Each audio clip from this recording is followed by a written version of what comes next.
Ini adalah kisah tentang seorang pemuda kaya raya, tapi sombong dan angkuh, sehingga mendapatkan kutukan yang menyakitkan. Semoga kita bisa mengambil pelajaran dari kisah ini. Oke, langsung saja, kita mulai ceritanya. Arka adalah seorang pemuda kaya raya, seorang pengusaha kayu yang sukses dan hidup dalam kemewahan. Namun, di balik kekayaannya yang melimpah, terdapat kekejian yang tak termaafkan. Usaha kayunya ternyata berasal dari penebangan liar di hutan-hutan yang dilindungi. Dengan tanpa rasa bersalah, Arka membabat hutan demi memperkaya dirinya, mengabaikan dampak buruk bagi lingkungan dan makhluk hidup lainnya. Tak hanya itu, dalam kesehariannya, Arka memperlakukan orang-orang di sekitarnya dengan kejam. Bahkan ibunya sendiri dianggapnya sebagai pembantu pribadi yang hanya ada untuk melayani kebutuhannya. Kehangatan keluarga, empati, dan kasih sayang seolah tidak pernah hadir di dalam hatinya. Salah satu orang yang paling sering mendapat hinaan Arka adalah Sinta, seorang gadis miskin yang cantik dan berhati lembut. Sinta hidup dengan kesederhanaan bersama keluarganya, yang selalu direndahkan oleh Arka karena mereka tidak memiliki harta seperti dirinya. Setiap kali melihat Sinta, Arka tak pernah melewatkan kesempatan untuk merendahkannya. Di matanya, kemiskinan adalah tanda kelemahan, dan Sinta serta keluarganya tidak layak untuk dihormati. Bahkan ketika Sinta menawarkan kebaikan atau senyuman, Arka hanya membalasnya dengan hinaan yang semakin menambah luka di hati gadis itu. Selain Sinta, Arka juga tak segan-segan menghina dan merendahkan anak-anak yatim piatu di sekitar tempat tinggalnya. Ia memperlakukan mereka seolah-olah mereka adalah beban bagi dunia, tanpa menyadari bagaimana mereka bertahan dengan kehilangan dan kesulitan. Bagi Arka, hanya dirinya yang penting, dan semua orang serta segala sesuatu hanyalah alat untuk memuaskan ambisi dan egonya yang tak terbatas. Sikapnya yang arogan dan tanpa empati membuat banyak orang di sekitarnya tersakiti, tetapi ia tidak pernah merasa bersalah atau menyesal. Kebahagiaan dan kesenangan hanya bisa ia rasakan ketika orang lain berada di bawah kendalinya. Suatu hari, dalam perjalanan pulang dari pasar, Arka bertemu dengan seorang pengemis tua di pinggir jalan. Pengemis itu duduk lesu, dengan tangan terulur, berharap sedikit belas kasih dari siapapun yang lewat. Namun, bukannya memberikan bantuan, Arka malah menghardik pengemis itu dengan suara penuh ejekan. Apa gunanya orang sepertimu hidup di dunia ini? Hanya merepotkan orang lain. Ucapnya dengan tatapan penuh penghinaan. Pengemis itu hanya menunduk, menahan diri dari kemarahan dan kesedihan yang terus bertambah setiap kali ia diremehkan oleh orang-orang kaya seperti Arka. Tak cukup dengan hinaan, Arka yang marah karena dianggap diperlambat, bahkan melampiaskan kekesalannya dengan menendang pengemis tersebut hingga tersungkur ke tanah. Pengemis itu jatuh dengan tubuh ringkihnya yang mulai memar. Matanya basah oleh air mata yang tak lagi bisa dibendung. Tangisnya bukan hanya karena rasa sakit fisik, tapi juga karena hatinya yang terluka dalam, merasa dirinya dianggap hina dan tak layak dihargai.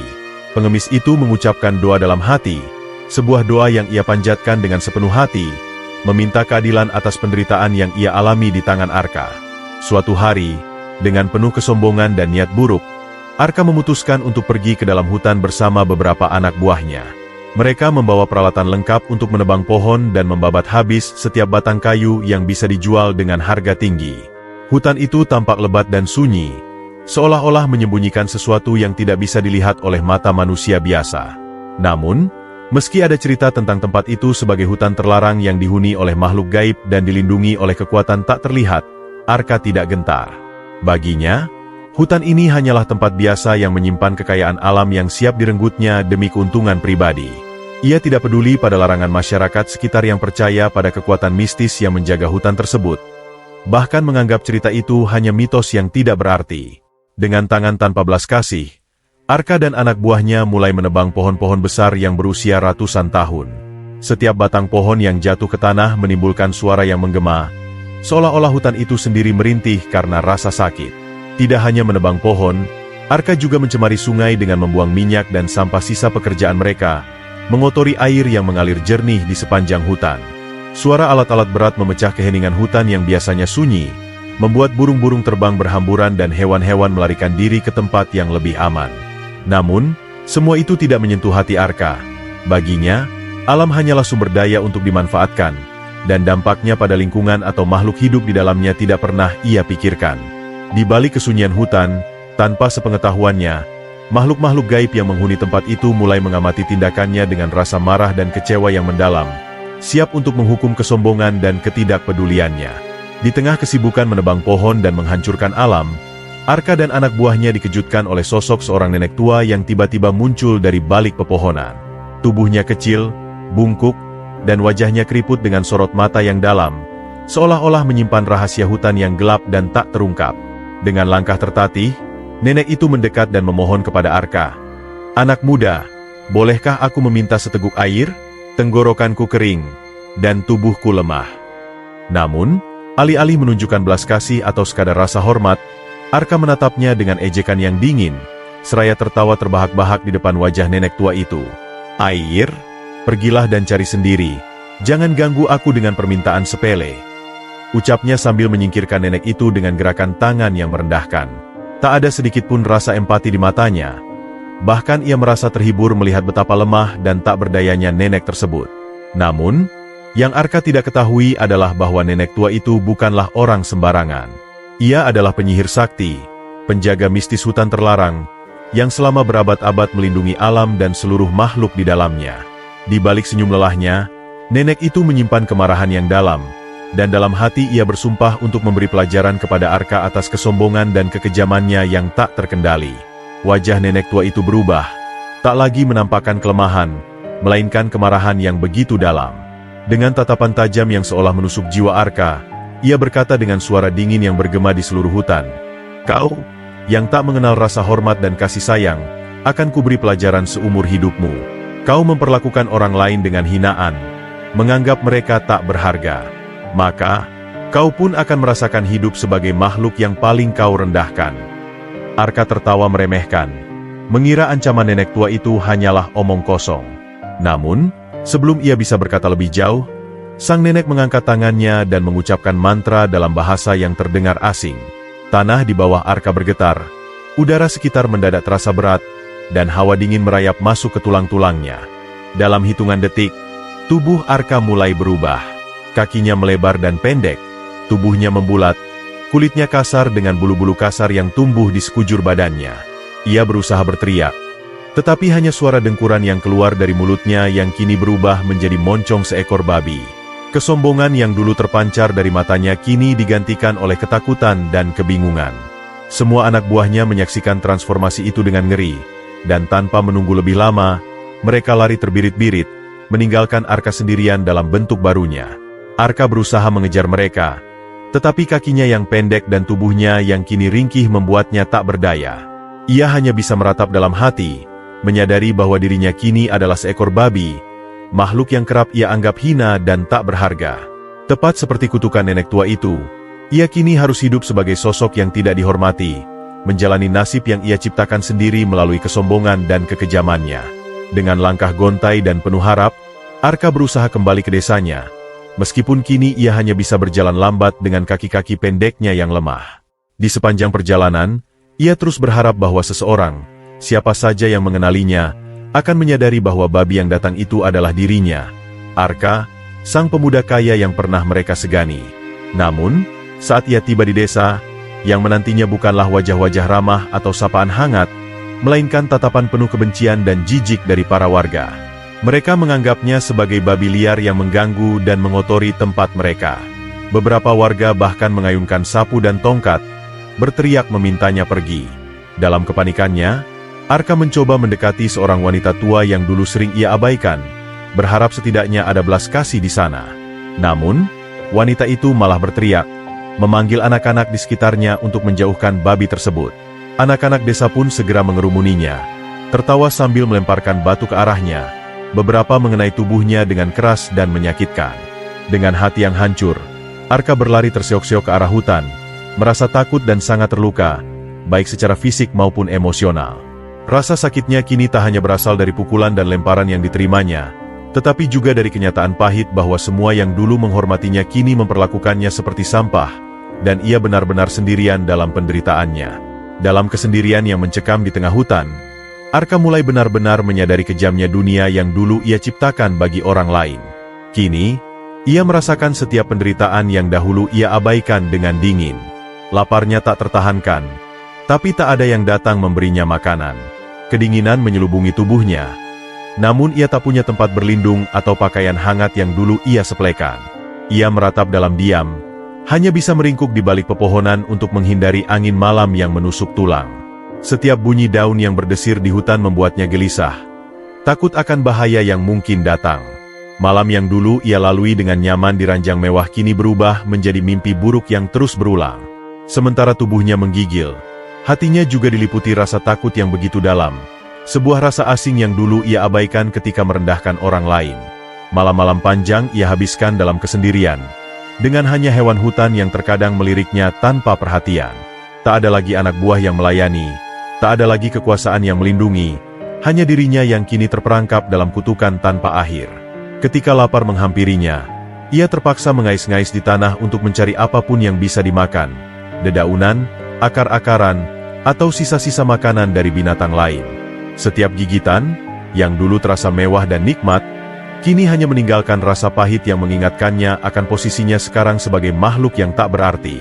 Dalam kesunyian dan penderitaan itu, ia mulai menyadari betapa berartinya kehangatan dan belas kasih yang dulu ia remehkan.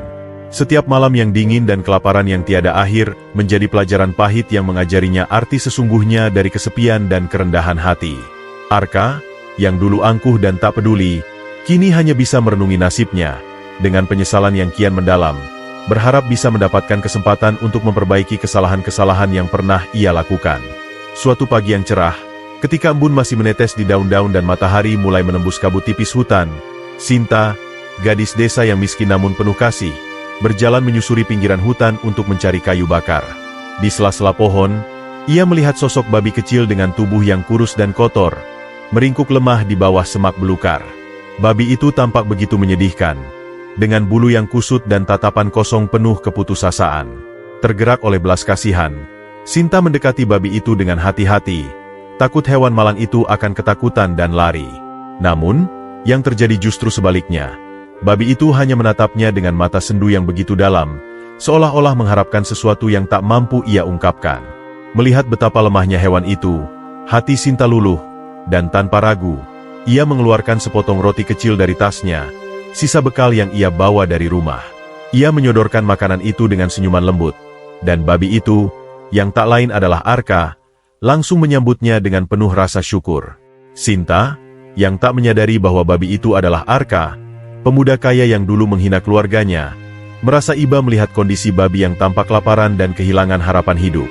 Ia pun memutuskan untuk membawa babi itu pulang dan merawatnya, meskipun dirinya sendiri hidup dalam serba kekurangan. Di rumahnya yang sederhana, Sinta menyiapkan tempat berlindung untuk babi itu, menata sedikit jerami agar babi itu bisa beristirahat dengan nyaman. Setiap hari, Sinta menyisihkan sebagian makanannya, meskipun sebenarnya tidak banyak, untuk memberi makan hewan itu, dan sesekali ia mengusap kepalanya dengan lembut, berbicara pada babi itu seolah-olah sedang berbicara pada seorang teman. Perlakuan hangat dan tulus dari Sinta membuat Arka merasakan sesuatu yang belum pernah ia rasakan sebelumnya. Kasih sayang yang murni, tanpa syarat. Ia mulai menyadari betapa berharganya perhatian sederhana itu, dan dalam kebisuannya, ia merasakan penyesalan yang kian mendalam atas cara ia pernah memperlakukan Sinta dan orang-orang lain yang selama ini ia anggap tak berharga. Setiap hari berlalu dengan Sinta yang penuh kasih, Arka mulai memahami arti sebenarnya dari kebaikan dan kemanusiaan, sesuatu yang tak pernah ia hargai sebelumnya. Hari demi hari, Sinta merawat babi kecil itu dengan penuh ketulusan, memberi makan, dan memastikan ia memiliki tempat berlindung yang hangat dan nyaman. Setiap kali ia datang membawa makanan, ia akan duduk di samping babi itu, terkadang menyampaikan kisah hidupnya, kesulitan yang ia hadapi, dan harapan-harapan sederhana yang seringkali terhalang oleh keterbatasan hidupnya sebagai gadis miskin. Bagi Sinta, berbicara pada hewan yang tampak jinak itu memberikan kenyamanan tersendiri. Ia merasa didengar, meski babi itu tak bisa menjawabnya. Sementara itu, bagi Arka yang terjebak dalam tubuh seekor babi, perhatian Sinta adalah sesuatu yang tak pernah ia bayangkan akan ia terima, terlebih dari orang yang dulu ia rendahkan. Kasih sayang dan ketulusan yang ia rasakan dari Sinta membuka luka di hatinya, tapi juga menghangatkannya dengan cara yang baru. Untuk pertama kalinya dalam hidupnya, Arka memahami bagaimana rasanya dipedulikan tanpa alasan, tanpa pamrih, tanpa kekayaan atau kekuasaan yang bisa ia tawarkan. Di tengah keheningan tubuhnya yang tak lagi mampu berbicara, Arka merasa hati dan pikirannya mulai berubah, seolah setiap perhatian Sinta adalah lembaran pelajaran yang membuatnya merenungi makna dari kebaikan dan cinta yang sejati. Setiap kali Sinta memperlakukannya dengan lembut, hati Arka terasa semakin berat, dan kenangan masa lalunya mulai berputar di benaknya, satu demi satu, seperti lembaran hitam yang mengingatkannya pada dosa-dosa yang pernah ia perbuat. Ia teringat pada banyak orang yang telah ia hina dan sakiti, termasuk Sinta dan keluarganya.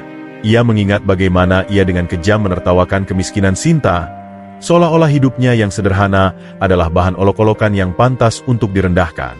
Ia juga teringat pada para pekerja yang dipaksa bekerja keras tanpa upah yang layak, bahkan pada ibunya yang ia perlakukan seperti pembantu.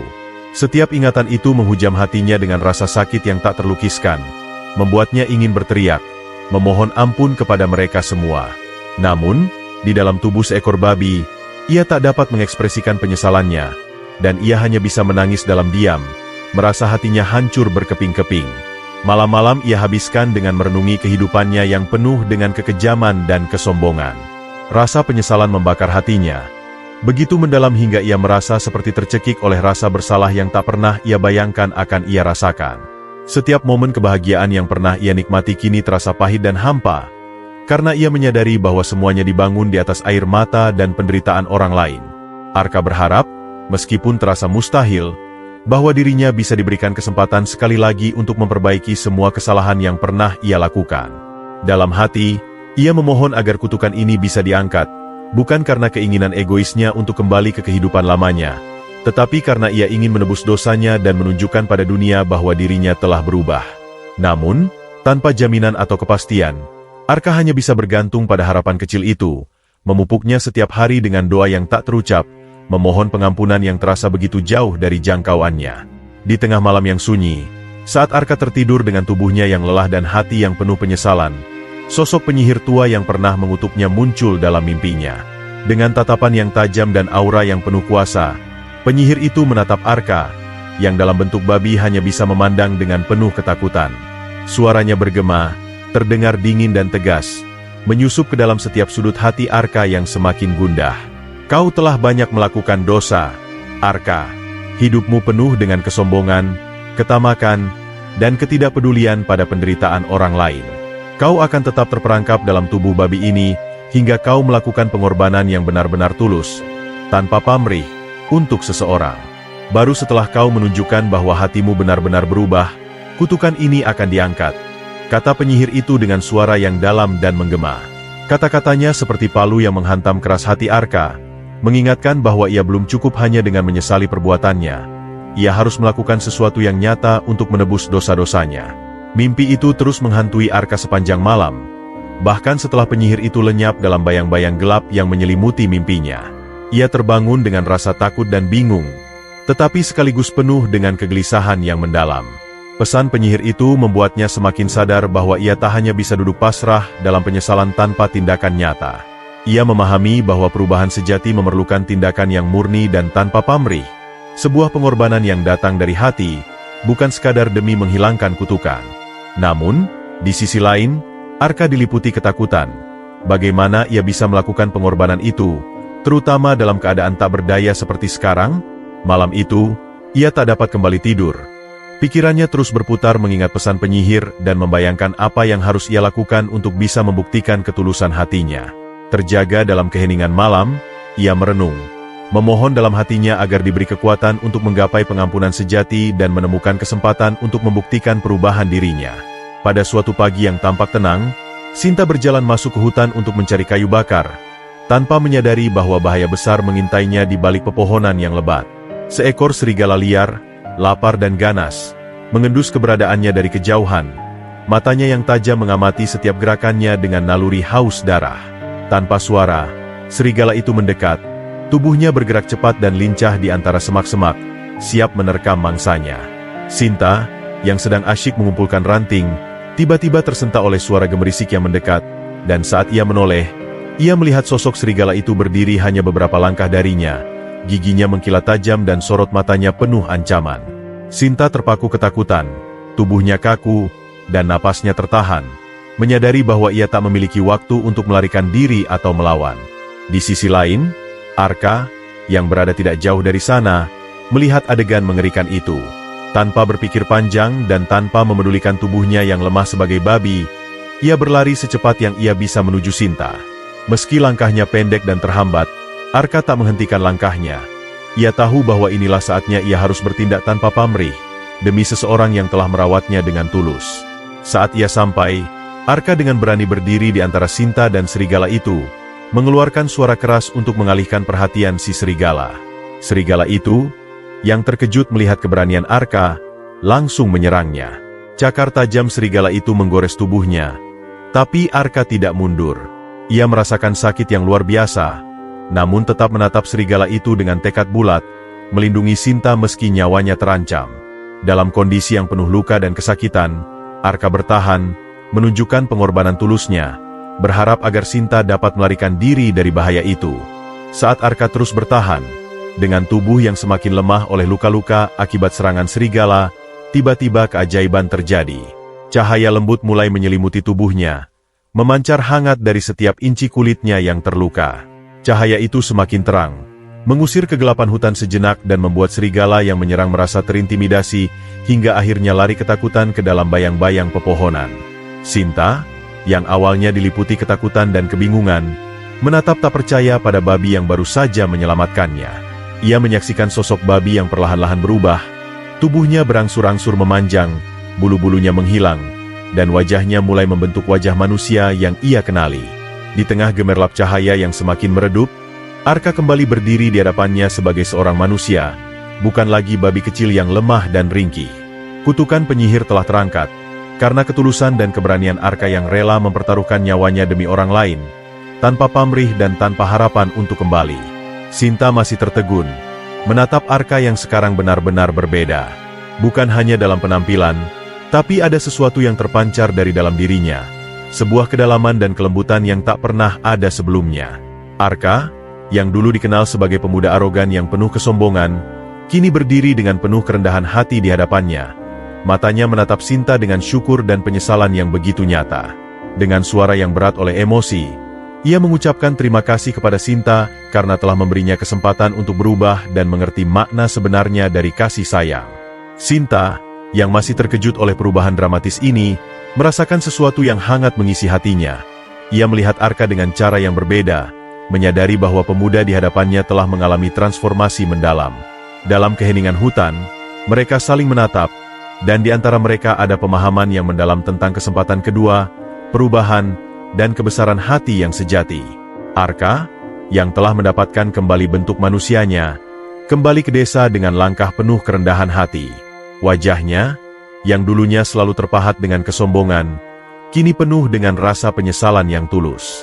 Ia berdiri di tengah-tengah alun-alun desa, di hadapan warga yang berkumpul dengan tatapan penuh keheranan. Dengan suara yang bergetar oleh emosi, Arka mengakui semua kesalahan masa lalunya. Ia menundukkan kepala, memohon maaf kepada setiap orang yang pernah ia sakiti, termasuk Sinta dan keluarganya, serta semua warga yang hidupnya ia buat menderita dengan kesombongan dan kerakusan. Ia menyampaikan betapa ia menyadari dosa-dosanya selama ini, dan bahwa kutukan yang ia alami telah mengubah dirinya sepenuhnya. Di hadapan mereka semua, Arka berjanji untuk menjadi orang yang lebih baik, untuk menjalani hidup yang penuh makna dan rendah hati. Ia juga berjanji bahwa ia akan menggunakan kekayaan yang selama ini ia kumpulkan bukan lagi untuk keegoisannya, tetapi untuk membantu mereka yang membutuhkan, memastikan setiap orang di desanya mendapatkan kehidupan yang layak. Penduduk desa terdiam mendengar permintaan maaf dan janji Arka. Mereka melihat ketulusan dalam sorot matanya, yang kini dipenuhi dengan rasa penyesalan dan keinginan untuk menebus kesalahannya. Perlahan-lahan, satu persatu warga mulai mengangguk dan beberapa bahkan tersenyum kecil sebagai tanda penerimaan. Sinta, yang menjadi saksi perubahan besar dalam hidup Arka, maju dan dengan lembut meletakkan tangan di bahunya, sebagai tanda pengampunan yang tulus. Melihat hal itu, warga desa lainnya pun tergerak, dan mereka memberinya kesempatan kedua, memberi ruang bagi Arka untuk membuktikan bahwa dirinya memang telah berubah.